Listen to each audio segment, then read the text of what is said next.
नमस्कार, मी किरण वाबळे. आपण आहोत राहत तालुक्यातील केलवड या ठिकाणी वारी विधानसभेच्या विशेष कार्यक्रमात आपलं सर्वांचं स्वागत. आज 8वा प्रोग्राम आहे. या गावातील नागरिकांशी आपण गप्पा मारणार आहोत. नेमकं वातावरण कोणाचं आहे, वारं कोणाचं आहे आणि या विधानसभेचा आमदार होणार कोण, त्याला बघूया. त्या नागरिकांशी आपण गप्पा मारूया.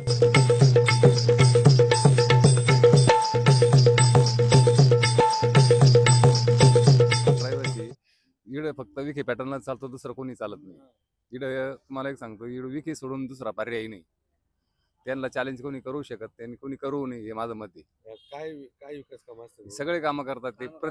प्रत्येक माणूस त्याच्याकडे काम घेऊन गेल्यानंतर ती व्यक्ती काम करते. जो काम करेन त्याला तर लोक हे करतील ना.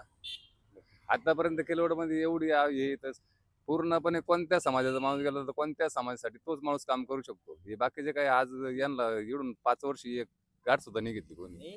आज तुम्हाला सांगतो 2 महिने झाले इलेक्शनची तारीख जाहीर झाली तेव्हा यांना केलवड पुढे हे सुचलं, नाही तर यांना अजून केलवड माहीत सुद्धा नाही या लोकांना. ते साहेब आहे ना काम करत्या पहिल्यापासून आणि नेता आहे तो पहिल्यापासून जुना नेता आहे तो बाळासाहेब विखेपासून आणि कौल त्यांच्याकडेच राहणार आहे.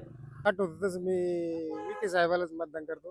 त्याचं कारण आपल्या परिसरात त्यांचं काम चांगल्या पद्धतीने करतात ते. आता त्यांना विरोध प्रत्येक पंचवार्षिकला विरोध हा असतोच आणि पाहिजे, पण लोक राधाकृष्ण विखेलाच मतदान जास्तीत जास्त करतील. जे नाही ते छोटे मोठे सगळे काही कामं प्रत्यक्ष गावोगाव येतात, लोकसंपर्कात राहतात. आता बाकीचे लोक फक्त इलेक्शन आला तेवढ्यापुरतेच फेरी घालतात. तसं त्यांचं कार्य आणि लक्ष कायमच असतं.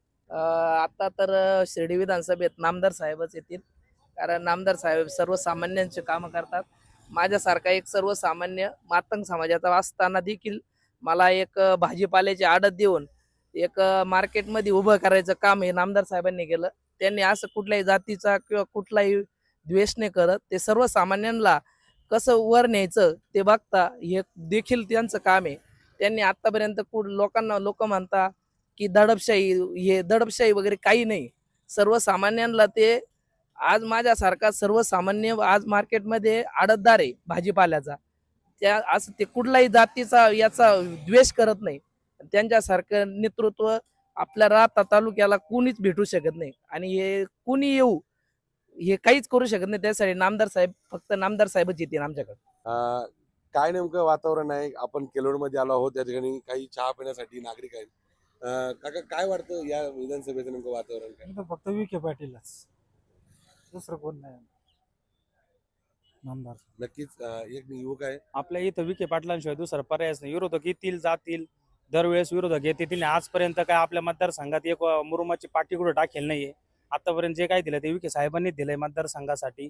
इथून नंतर काय करतील विरोधक? फक्त येतील, सांगतील आम्ही हे करू ते करू. तिने आजपर्यंत काही केलं नाही आणि करणार नाही. ते इथं लाखापेक्षा कमी मतांना काही विखे साहेब निवडून येणार नाही. 1 लाख फिक्स मतदान राहील साहेबांना. आम्ही साहेबांचेच माणसं आहे, पूर्णपैकी आम्ही साहेबांना मतदान करणार आहे. वातावरण आमच्या गावामध्ये विखे पाटलाच म्हणजे वर्चस्व राहणार जास्त. काय म्हणून काय विकास काम असतील? विकास काम आता त्यांनी इथून मागे भरपूर कामं केलेलेच आहे ना मतदारसंघामध्ये.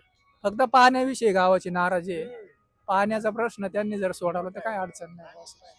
आता काही सोडवलंय का नाही पाण्याचं? सोडा आता तळ्यात वगैरे पाणी सोडलं होतं, पण मग त्याने काही पुरेसं पाणी आलं नाही.